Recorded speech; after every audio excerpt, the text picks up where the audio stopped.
Rentre chez toi et ne montre plus jamais ton visage. Si tu comprends, pars maintenant. Elle est pas juste. Des mots si durs. On aurait dit qu'ils étaient prononcés par ma belle-mère Sophie, mais étonnamment, c'était moi, sa belle-fille. C'est à quel point je déteste Sophie. Si j'avais une lampe magique et que je pouvais faire 3 vœux, ils seraient tous liés à Sophie. C'est à quel point je ne la supporte pas. Malgré les horribles choses qu'elle m'a dites il y a des années, elle a encore le culot de se montrer. J'ai tellement de choses à dire, mais pour l'instant, je veux juste qu'elle parte rapidement. Mon nom est Marie. Je suis une employée de bureau de 28 ans. Je vis avec mon mari Jean et notre fille de 3 ans, Hélène. Nous menons une vie raisonnablement heureuse, mais il y a une chose qui me trouble. L'existence de Sophie, une femme au caractère trop fort et méchant. Cela remonte à quand Jean et moi sommes allés chez ses parents pour annoncer notre mariage. Bienvenue, je suis la mère de Jean. Enchantée de vous rencontrer.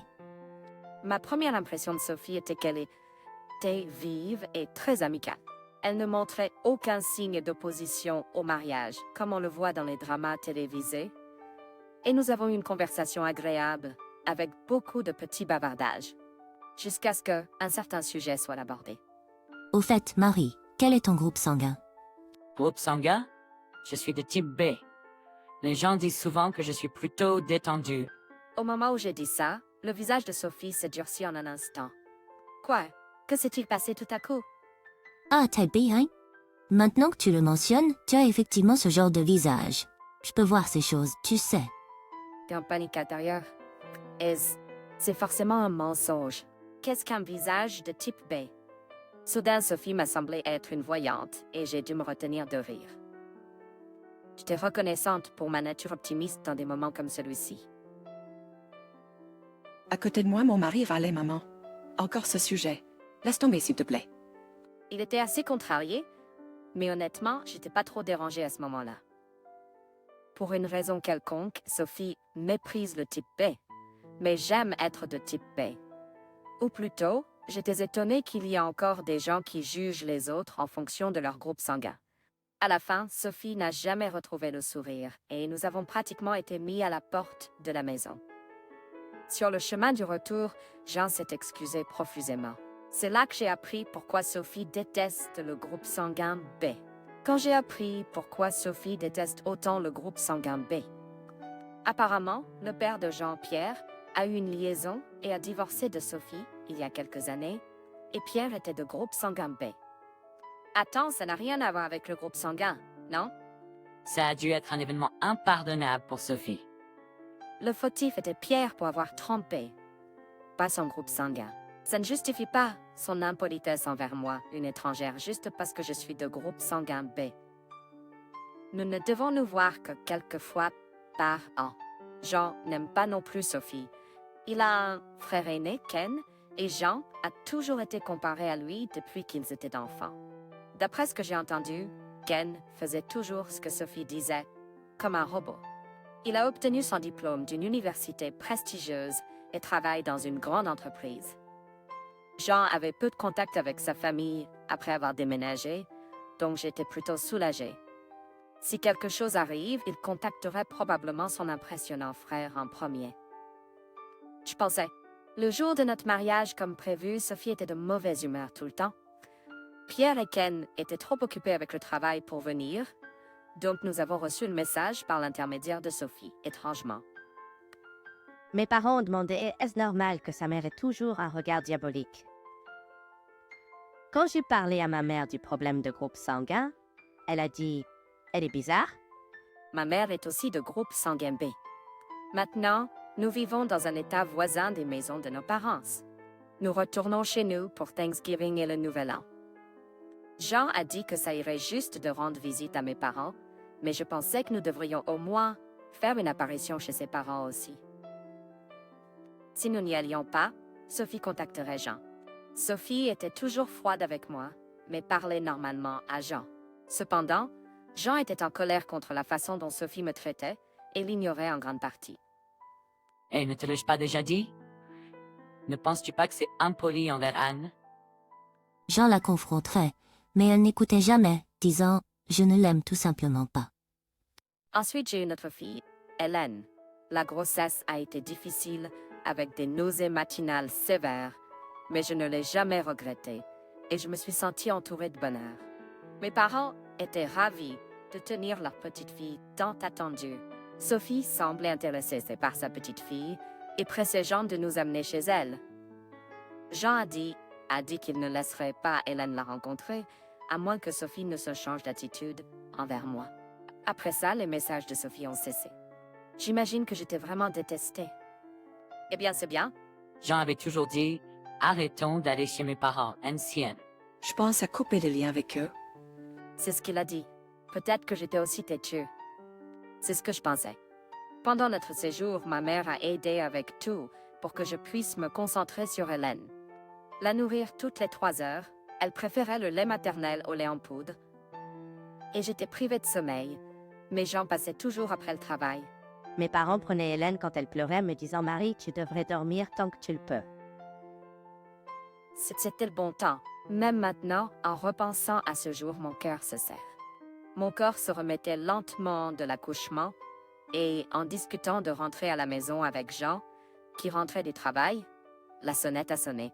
Mon père avait aimé la conversation, a vite tourné en dispute. Me demandant ce qu'il se passait, Jean et moi sommes allés à l'entrée et c'était Sophie que j'avais pas vue depuis longtemps. Tout ce que je dis, c'est que c'est impoli de se présenter sans prévenir tard le soir. Mon père était très en colère et Sophie lui a répondu « C'est à cause de ta stupide fille qui ne me laisse pas voir mon petit enfant. » Sophie criait aussi fort. Quand elle a vu notre famille, elle a dit « Vous ne vous en sortirez pas comme ça. Payez-moi le taxi jusqu'ici. » Elle a commencé à dire des choses sans queue ni tête. Remarquant Hélène dans mes bras, elle a forcé l'entrée de la maison disant « Oh, c'est une fille. Quelle déception.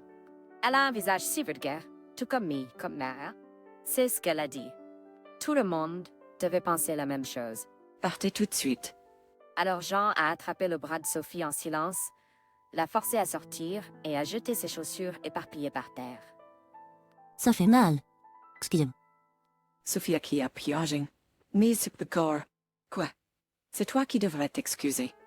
Tu es entré ici en hurlant et en perturbant Marie et Hélène, causant des problèmes aux parents de Marie. Sa voix tremblait d'un mélange de colère et de désespoir. Pourquoi devrais-je m'excuser alors que je suis venue si loin pour les voir? En disant cela, elle est partie. J'étais tellement submergée par la situation que je me sentais embarrassée et faible aux genoux. Et les larmes sont venues quand je me suis souvenue des paroles de Sophie à propos de ma fille Hélène. Mon mari m'a serrée dans ses bras, s'excusant. Plus tard, j'ai appris que mes parents envoyaient des cartes de Noël à la famille de mon mari chaque année. C'est comme ça que Sophie a eu notre adresse. N'ai-je mis de messages d'amour de la part de Sophie. Rien n'a été envoyé chez nous. Quand mon mari a entendu cela, il s'est excusé en larmes auprès de mes parents. Mais ils ont dit « Nous l'avons fait par nous-mêmes, ne te blâme pas. » Après cela, nous avons arrêté de fréquenter Sophie. Nous n'avons pas bloqué son numéro en cas d'urgence, mais nous avons arrêté de lui rendre visite. Jean continuait de recevoir des messages d'elle, mais il les ignorait tous. Quand Hélène a eu 1 an, je suis retournée au travail. Équilibrer le travail, les tâches ménagères et l'éducation des enfants était difficile. Mon mari a activement participé à l'éducation des enfants et a pris en charge les tâches ménagères. Quand je semblais fatiguée, il me disait « Allonge-toi et repose-toi ». Il était si attentionné, c'est difficile à croire que c'est le fils de Sophie. Hélène s'est fait beaucoup d'amis à la garderie. À l'approche de ses 3 ans, elle est devenue plus bavarde. Parfois, elle nous appelait maîtresse et maître au lieu de maman et papa. Ces mignonnes erreurs nous faisaient fondre tous les deux. Un jour, pendant une vie paisible, je me suis sentie malade en faisant des courses au supermarché local et j'ai dû m'asseoir. Heureusement, quelques heures plus tard, je me suis retrouvée dans un lit d'hôpital. Mon mari qui était au travail est venu dès qu'il a reçu mon message. Elle m'était bouleversée. Ça m'a calmée. J'avais mal, peut-être à cause de l'anesthésie qui s'est dissipée après l'opération, mais j'étais vraiment reconnaissante. Et c'est alors qu'une infirmière est entrée dans la chambre. tout en lui montrant mon breakstone assez de Courdain. Ah, c'est peut-être maman. Incapable de bouger beaucoup, j'ai demandé à l'infirmière de répondre sans vérifier l'écran. Après l'avoir remerciée, elle a quitté la chambre. Bonjour, maman. C'était difficile, mais je vais bien maintenant. Il n'y a eu aucune réponse. Pensant que c'était un mauvais numéro, j'allais raccrocher quand une voix familière et désagréable a résonné dans la pièce. De quoi vas-tu bien? Comment? Je ne suis pas ta mère. Une voix familière et dégoûtante a résonné dans la pièce. Est-ce que c'est Sophie? J'ai demandé, mais comme d'habitude, elle n'écoutait pas. Apparemment, l'employé du supermarché était l'ami de Sophie. Elle a dû lui montrer ma photo qu'elle m'a reconnue et a dit à Sophie que j'allais bien.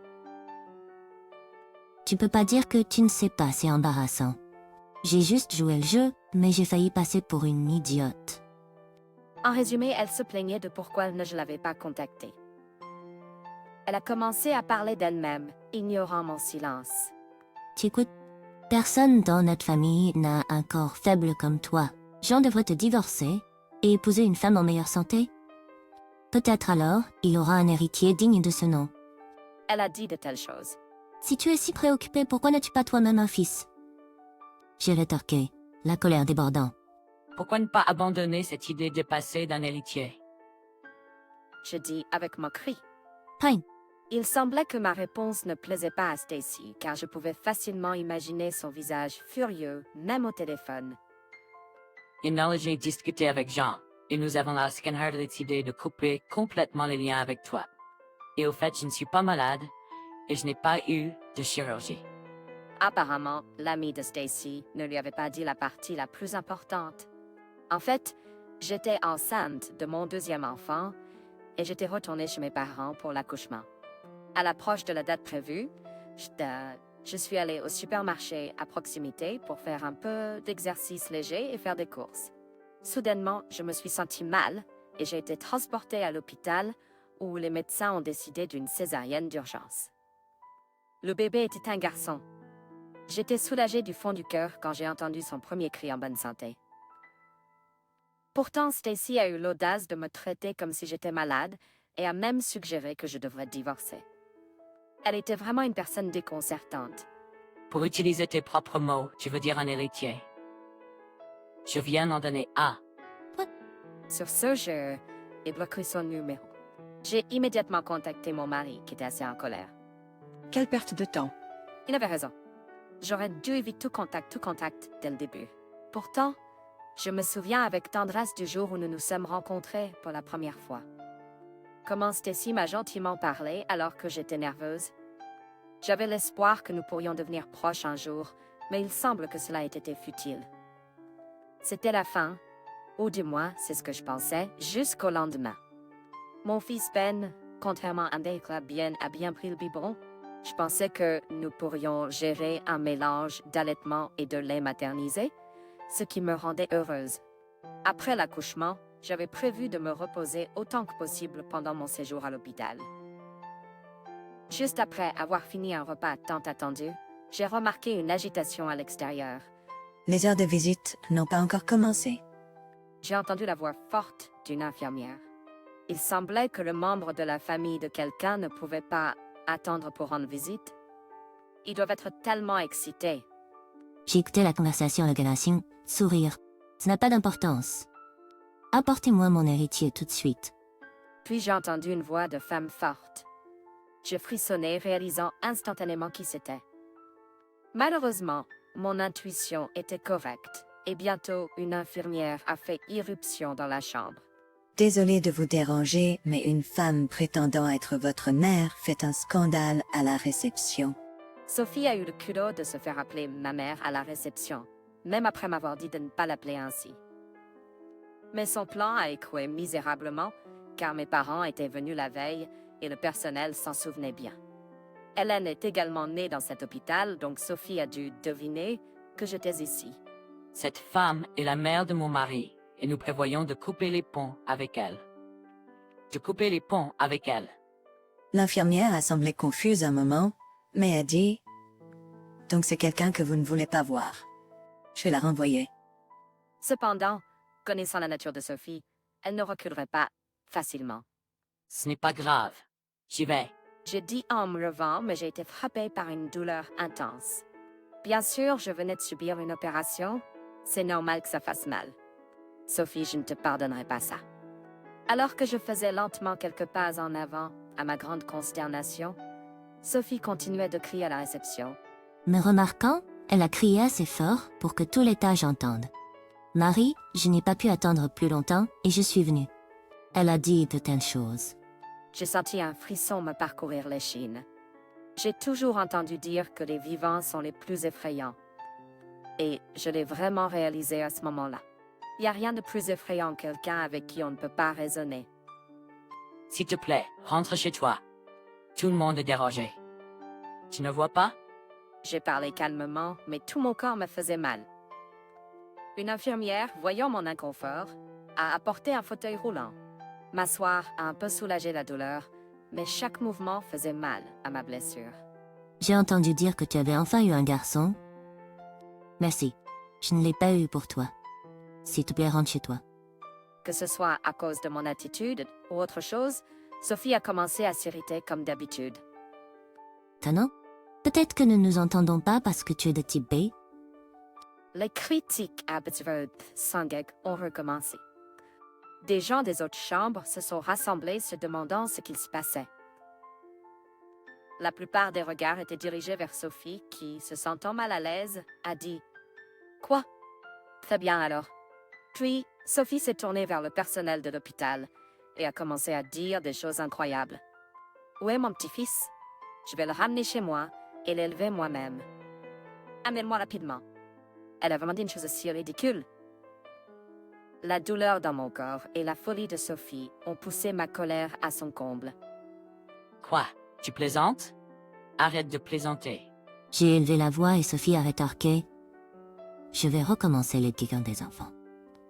Ken et Bill étaient des échecs. Je ne pouvais pas comprendre comment Sophie, une mère comme moi, pouvait parler de ses enfants de cette façon. Va-t'en et ne montre plus jamais ton visage. Si tu comprends, passe maintenant. Attends, juste passe. C'était la première fois que je criais sur quelqu'un de cette façon. Mon aversion pour Sophie avait atteint ses limites. C'est alors que c'est arrivé. Que fais-tu? En regardant vers la voie, j'ai vu mon mari Jean et mes parents debout là. J'avais contacté mon mari quand j'ai entendu la voix de Sophie pour la première fois. Notre maison et l'hôpital étaient fermés et les 4 d'entre eux avaient prévu de me rendre visite aujourd'hui. Pourquoi êtes-vous ici? Que se passe-t-il? Sophie semblait surprise par la présence de Jean, perdant son audace précédente. Jean a dit en tirant Sophie à l'écart. Il s'est excusé auprès de mes parents et des curieux rassemblés et est parti rapidement. Sophie était étonnamment calme après que la tempête soit passée. Mon mari et moi nous sommes excusés auprès des personnes autour. Heureusement, personne n'était en colère et certains nous ont même encouragés en disant de ne pas abandonner. Quant à Sophie, il s'est avéré qu'elle et Pierre n'avaient pas encore divorcé, ils étaient juste séparés. Ah, mon mari et moi avons découvert cela lorsque notre fille Hélène est née. Mon mari a dit qu'il n'y avait aucune obligation de laisser Pierre rencontrer Hélène après sa liaison, mais nous lui avons rendu visite, car il était le grand-père. Pierre, doux et poli, ne semblait pas être quelqu'un qui tromperait. Il a même complimenté Hélène, disant qu'elle était belle comme moi. Puis Jean nous a dit la vraie raison de tout cela. Sophie avait toujours été un peu dominatrice, mais ce n'était pas aussi grave qu'aujourd'hui. Le changement a commencé lorsque Ken a quitté son emploi à cause d'un patron arrogant et d'épuisement mental. Sans revenu, il est retourné chez ses parents. Jean a suggéré à Ken de se reposer, mais Sophie avait d'autres idées. Sans emploi, quel dommage, a-t-elle dit en essayant de forcer Ken à aller à un centre d'emploi. Incapable de regarder cela, Jean a suggéré qu'ils se séparent. Il aurait pu mentionner le divorce, mais il se sentait coupable de laisser toute la responsabilité de l'éducation à Sophie, tout en étant absorbé par son travail. J'ai alors appris que Jean soutenait toujours financièrement Sophie, à condition que si elle faisait à nouveau quelque chose d'étrange, il la divorcerait enfin. Après avoir tout entendu, mon mari a dit « Je ne savais rien de tout cela ». Il était sous le choc. Jean a mentionné qu'il n'avait pas contacté mon mari parce qu'il ne voulait pas le faire s'inquiéter. Mon mari disait souvent que sa famille n'était qu'une façade. Il semblait que pour Sophie, la famille n'était rien de plus qu'un outil pour se faire bien voir. Incapable d'admettre ses propres erreurs, elle a menti sur l'infidélité de Jean. Qu'est-ce que Sophie voulait tellement protéger? Je me suis posé cette question, mais surtout je me suis sentie désolée pour elle. Plus tard, le divorce de Sophie et Jean a été finalisé. L'ancienne Sophie était censée retourner chez ses parents à la campagne, mais elle a résisté en pleurant. « Je ne veux pas. Je vais rester ici. » Ses parents étaient tous les deux en vie et assez stricts, d'après ce que j'ai entendu. Peut-être que l'ancienne Sophie a également été soumise à une discipline sévère, mais il était clair qu'elle avait tort de l'imposer à ses propres enfants. Laissez-nous nous en occuper. Nous veillerons à ce qu'elle se réforme, ont dit ses parents, et elle a été pratiquement traînée de force à la campagne. J'espère qu'elle réfléchira à quel point elle a fait du mal aux autres et vivra avec un sentiment de rédemption.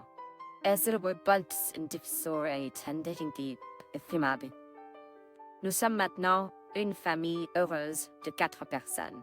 Notre fille Hélène adore son petit frère Ben et est vraiment devenue une grande sœur. Mon mari a commencé à faire face à ses problèmes familiaux en prenant souvent des repas avec Pierre et Ken. Ken, libéré du contrôle de l'ancienne Sophie, va mieux et a récemment trouvé un nouvel emploi. Nous prévoyons de le célébrer bientôt chez nous. Je commence tout juste mon parcours en tant que parent, mais je veux être le genre de mère dont mes enfants seront heureux d'avoir.